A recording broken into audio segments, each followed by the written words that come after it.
Okay, so the Liver King documentary on Netflix is absolutely crazy. So crazy that I just watched it.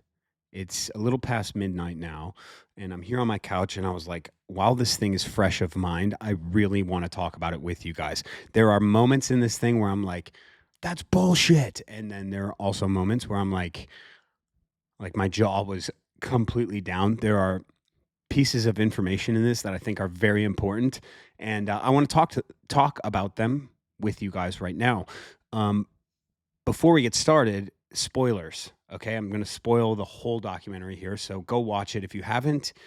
By the way, for those of you who don't know, I had a major role in creating the Liver King Lie with Derek from More Plates, More Dates. He liked the previous videos I'd made on the Liver King, and he basically had myself, my editor, work on this thing. We worked on it for like a few weeks, almost a month. And we put that thing together and put it out into the world, and you all know what happened. I have a part in it because my part's about how he was slash is a charlatan, and it goes much deeper than just simply doing steroids and lying about the steroids. It's actually a much larger cultural thing, which is interesting because they mention that at the end of this documentary. Now, this documentary starts off exactly like the Liver King would start a documentary on his life, basically saying all of the things that he would say was like the foundations of what made him who he is. His kids were sick, and then he started them on this like nose to tail diet. He was bullied when he was little. He was the runt. His father wasn't there, so he had really bad self-esteem. So he took life into his own hands and got jacked and fought against that. And then, was able to kind of implement that into his cornerstone of his story. Now, whether that is completely true or not, it's just what we've always heard. And it's exactly what the Liver King would want. It's Brian Johnson, what he would want his story to say had there been no scandal or anything at all. And so I was kind of like going through that being like, is this what this documentary is? Just like a puff piece, basically like saying that he was a martyr for his cause, because that is such bullshit if that is what's portrayed. There are moments of this where like people kind of like certify that claim. Like there's a part where like his partner in his businesses is like, I think Brian felt in his head that he was willing to sacrifice, taking steroids and lying to promote his message. We all know, and we've all talked about how that is completely flawed from the jump. That is a flawed way of thinking about it. So anytime that assumption was made throughout the documentary, I was just like, no fucking way. We're not doing this. We're not making a martyr out of Brian Johnson. We cannot. And the main reason why, guys, this is a crazy thing that must be said over and over again. Every single shot in this documentary, we are looking at complete and utter extravagant wealth. Like orders of magnitude of wealth above like celebrities. We are looking at a guy who's a near billionaire. In the documentary, his partner said Brian's businesses are going to make $100 million this year, which was a number that he always threw around. But like, it was 2024 in that part of that documentary, meaning the Liver King Lie had already come out 2 years earlier and they were still making $100 million. Like, holy shit. This guy is ungodly rich, and you can see it. Everything, like the background of his interviews are just palatial. Like it is complete gaudy. Like there's golden AK-47s and golden like Desert Eagles like hung up on the walls. It's just absurd looking, and that can't be understated because like that is the true like out of touch pill.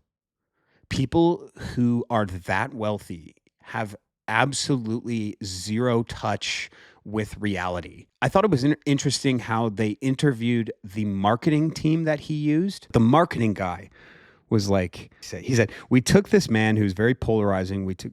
and we took a very strong marketing message and tried to impact positively as many people as we could.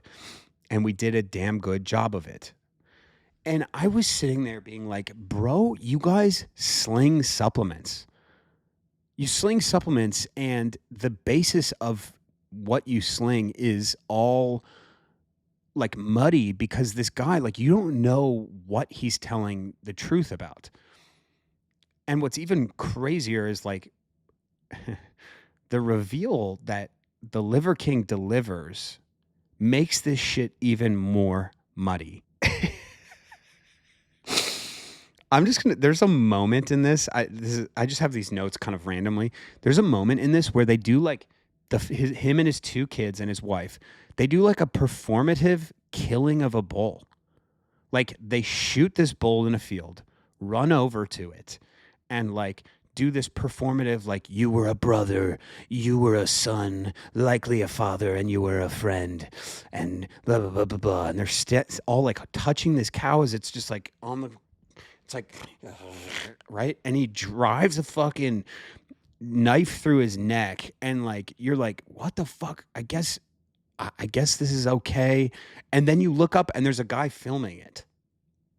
And this is like the really important thing about all of this is like this message doesn't exist without the cell phone. The very thing that Brian Johnson tells you to stay away from. There's a part in this, he goes, first things first, guys, put down the phone. He says that, right? He has the gall to fucking say to put down a cell phone, to turn off your Wi-Fi.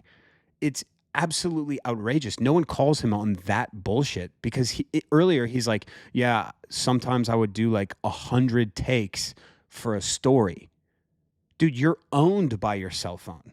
Your persona, everything you were, was owned by your parasocial relationship, a relationship that wasn't real, that you created through the lens of a cell phone. Like that, I don't think people talked enough about that aspect of this. So after this performance of killing this cow, Brian Johnson kind of like just like casually like pulls out this fat fucking bag of mushrooms. And like it doesn't show him taking the mushrooms, but then like him and his kids and his wife go in a sweat lodge, and like there's a sequence of them like having a dream sequence. It is that's where my jaw was like, what the fuck are we watching? Did the kids take the mushrooms? Like, I don't know. But it seemed like, okay, maybe this dude has been experimenting with a lot of drugs, a lot of alcohol in his day. I just want to tell you guys the craziest part of this whole fucking thing. Okay, are you ready? He's like, I don't know if I should talk about this. You know what? I'm going to say everything. And like, maybe you can take it out. And right as he's saying, maybe you can take it out, he knows that he shouldn't say that. So he explains he used to work at a GNC, and people would come in with empty pill bottles and they would want a refund. And he'd have to take them and give them their money back with the receipts.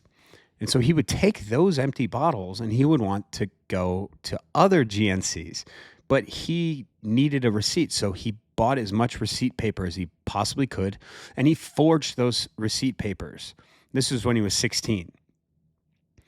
And he would go to GNCs with those same empty pill bottles, forge receipts, and make money. And he said it worked every single time. He said from that point, he started printing money. He said that worked all the time. So he literally admits to a federal offense, okay?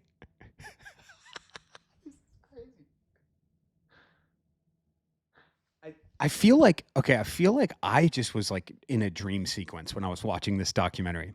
Okay, so he says he forged money. He's also like, I think he was in biology or pharmaceuticals or whatever. He said he started making drugs. He didn't say that he was dealing them, but like, come on. So he's like, his apartment was basically a lab. He was making drugs in his apartment, slinging them. This dude, he's basically said, I kept doing these things because I never got caught. And some would say, oh, he's a hustler, but like others would say he's a con artist.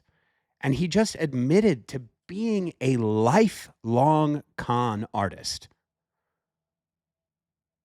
This was a small portion of the documentary, and this could have been the entire fucking thing. It's not just that he did steroids. It's that this man is a con artist and and he's almost a billionaire because of it. When I tell you, I was like, holy fucking shit. This is so massive. I was like, and they only talked about it for like 2.5, 3 minutes. So yeah, that was absolutely crazy. And that's, this is post the revelation in the documentary. So there's like the last 20 minutes, they talk about the Liver King lie. And that's when he explains this. Also, really quickly, I don't know if you guys knew this, but Derek and I like looked at the blood work of the Liver King. It wasn't simply that he was just doing steroids. It was that his bloods were fucked up. They were terrible. Like people forget that. That just kind of like slipped under the cracks. It was a huge revelation. So at the end, this guy, this partner who's kind of throughout the video, it like reveals at the end, it says ex partner. And he has this major part where he's like, some of these people, they get to a point where they're so out of touch and so wealthy and so successful that they really genuinely believe the lies that they tell. And then it cuts to another clip and it says, like, culturally, what does it say that a man like this, who is a admitted con artist, can just become one of the more successful people in our industry? I mean, do we know other people in the supplement industry that are near billionaires? I don't. We root these people on continuously, even when we know that they're lying. So, like, the big thing that everyone said when Liver King was caught was like, if you believed he was natural, you're an idiot. It's like, well, but regardless of whether you believed he was a natural or he was lying, everyone just held up the foam finger and went, rah, yeah, Liver King, this is so cool, It was the spectacle. It was the thing that we all rooted for, and it was all a complete sham. Oh, man. I guess that's all I have. Do I have anything else? Yeah, I mean, you guys just have to you have to watch this video, um, and check it out for yourself. But yeah, it's my bedtime now. I gotta go to sleep. Thank you guys for watching, and I'll see you in the next video.